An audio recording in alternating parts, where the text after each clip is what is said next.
Hello everyone, a very good evening to all my viewers, to all my dear students. I am Avinash, an advocate at Supreme Court of India and the founder of Chanakya Judicial Academy, Chanakya Law Associates and Chanakya Glad Classes.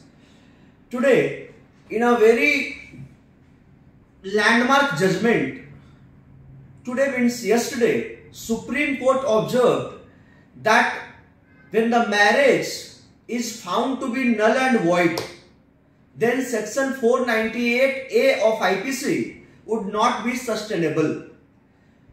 मतलब ये है कि अगर शादी लड़के और लड़की के बीच में जो शादी हुई है, if the marriage is considered to be null and void, अगर शादी की वैलिडिटी ही नहीं है, उसका वैल्यू जीरो है, उसकी कोई वैल्यू नहीं है, कोई एविडेंशियरी वैल्यू नहीं है, तो वैसे केस में section 498A of IPC 1860 would not be sustainable. Section 498A नहीं लग सकता. ये नेचुरल बात है. आप नॉर्मली सोचो कि बिना 10th किए 12th पास कर सकते हैं क्या? नहीं कर सकते. 12th करना है भैया तो 10th तो करना पड़ेगा, फिर 11th होगा, फिर 12th होगा. तो इस केस में यही बात है कि जब तक मैरिज शादी पहले प्रूव ही नहीं होगा. सेक्शन 498A में क्या कहा जा रहा है? सेक्शन 498A में बोला जा रहा है कि husband and the relative of the husband, अगर वाइफ के साथ क्रूएल्टी करते हैं तो, उनके पेरेंट्स क्रूएल्टी करते हैं तो, उनका कोई भाई क्रूएल्टी करता है तो, हस्बैंड क्रूएल्टी करता है तो हस्बैंड की बात तब आएगी ना जब शादी वैलिड माना जाएगा. जब शादी ही वैलिड नहीं माना जा रहा है, शादी की कोई वैलिडिटी नहीं है, तो आप क्रूएल्टी की बात कहां से ला सकते हैं? क्रूएल्टी तब होगा जब husband wife considered legal entity, legal parlance में सामने वाले को हस्बैंड माना जाएगा और उसके सामने वाले को वाइफ माना जाएगा.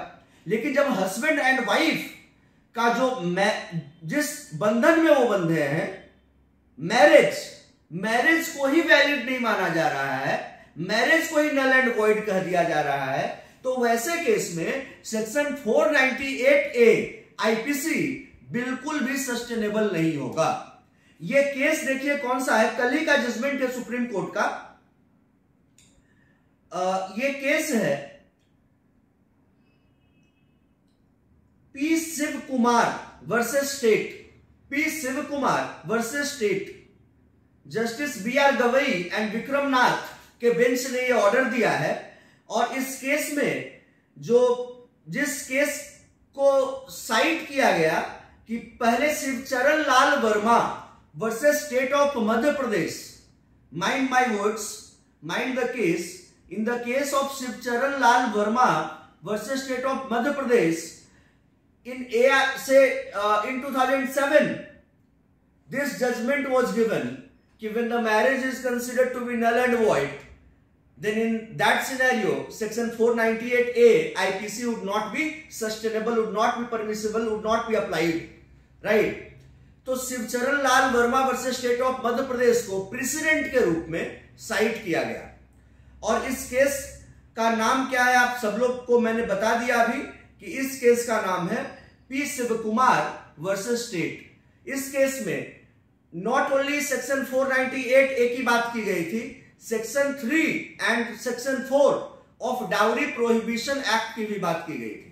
तो इस पूरे मैटर को जब सुप्रीम कोर्ट ने देखा तो सुप्रीम कोर्ट ने यही बोला कि इसमें section 498A will not be applied, right, will not be applied and will not be sustainable. तो हमारा पॉइंट यही निकल करके आ रहा है, चाहे जुडिशियल सर्विसेज के लिए आप अप्लाई कर रहे हो या एपीओ के लिए अप्लाई कर रहे हो, जेआरएफ लॉ के लिए अप्लाई कर रहे हो, क्लैट यूजी पीजी के लिए अप्लाई कर रहे हो, तो क्वेश्चन ऐसे ही आना है प्रीलिम्स में कि when the marriage is considered to be null and void, then whether section 498A would be applicable और नॉट, वुड बी सस्टेनेबल और नॉट. तो आपका आंसर क्या होगा? That it would not be sustainable, and as it was held in the P. Shiv Kumar versus State, right? P. Shiv Kumar versus State. and the precedent was cited Shivcharan Lal Verma versus the state of Madhya Pradesh, right? यही इस case का final judgement है.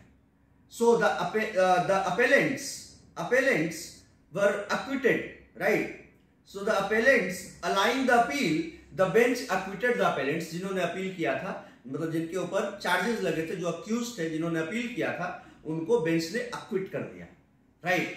Thank you for watching me. Stay tuned on our YouTube channel. Thank you. Jai Hind.